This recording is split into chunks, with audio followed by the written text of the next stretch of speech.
Hi, hello, my dear children. Today's topic simplest form of a fractions. ಇಲ್ಲಿ ಒಂದು fraction ಇದೆ. ಈ ಫ್ರ್ಯಾಕ್ಷನನ್ನು ನಾವು ಹೇಗೆ ಸಿಂಪ್ಲೆಸ್ಟ್ ಫಾರ್ಮ್ನಲ್ಲಿ ಬರೀಬಹುದು ಅನ್ನೋದ್ರ ಬಗ್ಗೆ ಇವತ್ತಿನ ಕ್ಲಾಸ್ನಲ್ಲಿ ತಿಳ್ಕೊಳ್ಳೋಣ. ಇಲ್ಲಿ ನ್ಯೂಮರೇಟರ್ನಲ್ಲಿ 18 ಇದೆ ಮತ್ತು ಡಿನೋಮಿನೇಟರ್ನಲ್ಲಿ 39 ಇದೆ. ಈ ಎರಡು ನಂಬರ್ಗಳು ಯಾವ ನಂಬರಿಂದ ಡಿವೈಡ್ ಆಗುತ್ತೆ ಅಂತ ನಮಗೆ ಗೊತ್ತಿದ್ದರೆ ನಾವು ಇದನ್ನು ಡೈರೆಕ್ಟಾಗಿ ಕ್ಯಾನ್ಸಲೇಷನ್ ಮಾಡೋದ್ರ ಮೂಲಕ ಇದನ್ನು ನಾವು ಸಿಂಪ್ಲೆಸ್ಟ್ ಫಾರ್ಮ್ನಲ್ಲಿ ಬರೀಬಹುದು. ಆದರೆ ನಮಗೆ ಗೊತ್ತಿಲ್ಲ ಯಾವ ನಂಬರ್ ಅಂದರೆ ಸೇಮ್ ನಂಬರಿಂದ ಈ ಎರಡು ನಂಬರ್ಗಳು ಡಿವೈಡ್ ಆಗುತ್ತೆ ಅಂತ ಗೊತ್ತಿಲ್ಲದೆ ಇದ್ದಾಗ ಎರಡೂ ನಂಬರ್ಗಳಿಗೆ HCF ಅನ್ನು ಫೈಂಡ್ ಔಟ್ ಮಾಡೋದ್ರ ಮೂಲಕ ಇದನ್ನು ಸಿಂಪ್ಲೆಸ್ಟ್ ಫಾರ್ಮ್ನಲ್ಲಿ ಬರೀಬಹುದು. ಮೊದಲು ನಾವು ಇದಕ್ಕೆ HCF ಅನ್ನು ಫೈಂಡ್ ಔಟ್ ಮಾಡ್ಕೊಳ್ಳೋಣ.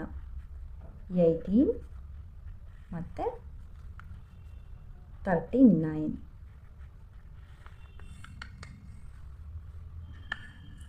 ಇವಾಗ 18ಇಂದ 39ಅನ್ನು ಡಿವೈಡ್ ಮಾಡೋಣ. 18ಇಂದ 39 ಡಿವೈಡ್ ಆಗೋದಿಲ್ಲ, ಸೊ ಅದಕ್ಕೆ ನಿಯರ್ ಆಗಿರ್ತಕ್ಕಂಥದ್ದು 36.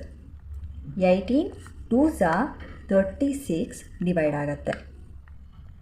9 minus 6 3, 3 minus 3 0. ಸೊ ಇವಾಗ ಈ 3ಇಂದ 18ಅನ್ನು ಡಿವೈಡ್ ಮಾಡೋಣ.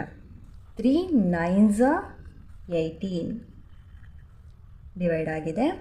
So 8 minus 8 0, 1 minus 1 0. ಇಲ್ಲಿ ಉಳ್ಕೊಂಡಿರ್ತಕ್ಕಂಥ ನಂಬರ್ 3. ಇದನ್ನು ನಾವು HCF ಅಂತ ಹೇಳ್ತೀವಿ.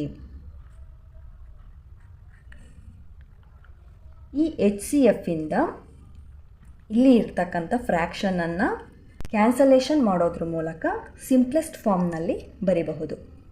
ಇವಾಗ 3ಇಂದ 18 ಎಷ್ಟರಿಂದ ಡಿವೈಡ್ ಆಗುತ್ತೆ ನೋಡೋಣ. 3 6 18 ಮತ್ತು 3ಇಂದ ಇಲ್ಲಿ 3 ಇದೆಯಲ್ಲ ಅದು ತಗೊಳ್ಳೋಣ. 3 1s 3, ಈ 9 3 3s 9 ಡಿವೈಡ್ ಆಗುತ್ತೆ. So 3 13s 39.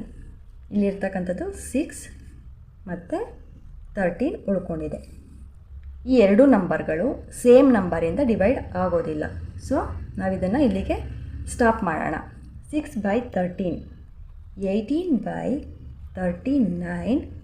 ಇದನ್ನು ಸಿಂಪ್ಲೆಸ್ಟ್ ಫಾರ್ಮ್ನಲ್ಲಿ ಬರೆದಾಗ 6/13 ಆಗುತ್ತೆ.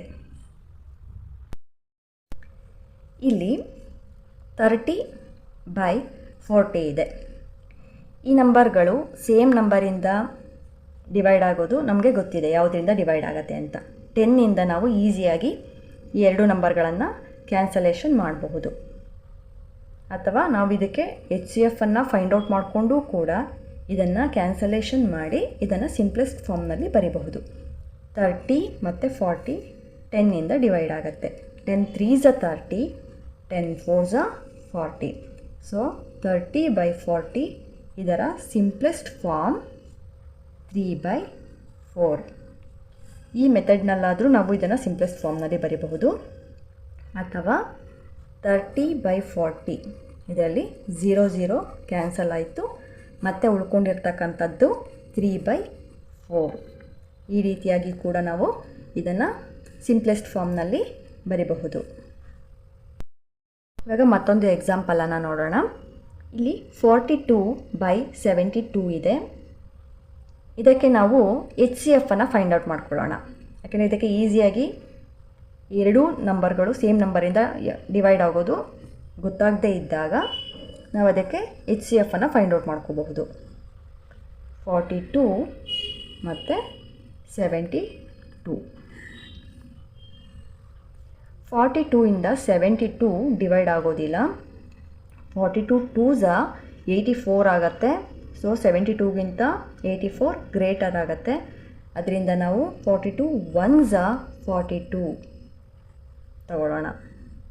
2 minus 2 0, 7 minus 4 3. ಇವಾಗ ಇಲ್ಲಿ 30 ಇದೆ. 30ಇಂದ ಈ 42ಅನ್ನು ಡಿವೈಡ್ ಮಾಡ್ಕೊಳ್ಳೋಣ. 30 1s 30, ಬಿಕಾಸ್ 42ಗೆ 30 ನಿಯರ್ ಆಗಿರೋದ್ರಿಂದ 30 1s 30.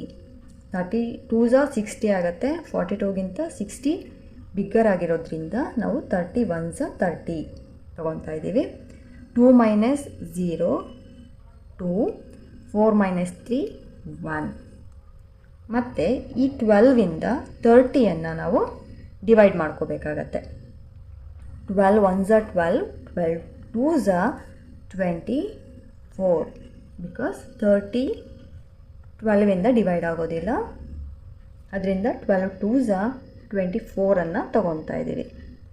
0 ಮೈನಸ್ 4 6. ಇಲ್ಲಿ ಈ ಕಡೆ 1 ಕಳಿಸಿದ್ರಿಂದ ಇಲ್ಲಿ 2 ಉಳ್ಕೊಂಡಿದೆ. 2 ಮೈನಸ್ 2 0. ಇಲ್ಲಿ ಉಳ್ಕೊಂಡಿರ್ತಕ್ಕಂಥದ್ದು 6. 6ಇಂದ 12 ಡಿವೈಡ್ ಮಾಡೋಣ. 6 2s are 12. 2 minus 2 0, 1 minus 1 0. So ಇಲ್ಲಿ 0 ಉಳ್ಕೊಂಡಿದೆ. ಇಲ್ಲಿ ಉಳ್ಕೊಂಡಿರ್ತಕ್ಕಂಥದ್ದು 6 ಅಂದರೆ HCF 6. ಇವಾಗ ಈ 6ಇಂದ ನಾವು ಇಲ್ಲಿ ಇರ್ತಕ್ಕಂಥ ಫ್ರ್ಯಾಕ್ಷನನ್ನು ಕ್ಯಾನ್ಸಲೇಷನ್ ಮಾಡ್ಕೊಳ್ಳೋಣ. 42/72. 6ಇಂದ 42 ಡಿವೈಡ್ ಮಾಡೋಣ. 6 7s are 42, 6 12s are 72. So 7/12 ಇದರ ಸಿಂಪ್ಲೆಸ್ಟ್ ಫಾರ್ಮ್. 42/72 ಈಕ್ವಲ್ 7/12. ಇದನ್ನು ನೀವು ಡೈರೆಕ್ಟ್ ಕ್ಯಾನ್ಸಲೇಷನ್ ಮಾಡೋದ್ರ ಮೂಲಕ ಕೂಡ ಸಿಂಪ್ಲೆಸ್ಟ್ ಫಾರ್ಮ್ನಲ್ಲಿ ಬರೀಬಹುದು. ಇವಾಗ ಈ ಎರಡು ನಂಬರ್ಗಳು 2ಇಂದ ಡಿವೈಡ್ ಆಗುತ್ತೆ. 2 2s are 4, 2 1s are 2. ಮತ್ತು ಇಲ್ಲಿ 7 ತಗೊಳ್ಳೋಣ. 7 ಡಿವೈಡ್ ಆಗೋದಿಲ್ಲ 2ಇಂದ. 6 ಡಿವೈಡ್ ಆಗುತ್ತೆ. 2 3s are 6. ಸೊ ಇಲ್ಲಿ 1 ಉಳ್ಕೊಂಡಿದೆ. ಇಲ್ಲಿ 12 ಆಯಿತು. 2 6 are 12. ಮತ್ತು 21 ಮತ್ತು 36 ಈ ಎರಡು ನಂಬರ್ಗಳು 3ಇಂದ ಡಿವೈಡ್ ಆಗುತ್ತೆ. 3 7s are 21 ಮತ್ತು ಇದು 3 ಈ 3ನ ತೊಗೊಳ್ಳೋಣ. 3 1s are 3 ಮತ್ತು 6 3 2s are 6 ಅಂದರೆ 3 12s are 36. 7/12 ಇದರ ಸಿಂಪ್ಲೆಸ್ಟ್ ಫಾರ್ಮ್. ನೀವು ಈ ರೀತಿ ಡೈರೆಕ್ಟ್ ಕ್ಯಾನ್ಸಲ್ ಮಾಡೋದ್ರ ಮೂಲಕ ಕೂಡ ಇದನ್ನು ಸಿಂಪ್ಲೆಸ್ಟ್ ಫಾರ್ಮ್ನಲ್ಲಿ ಬರೀಬಹುದು.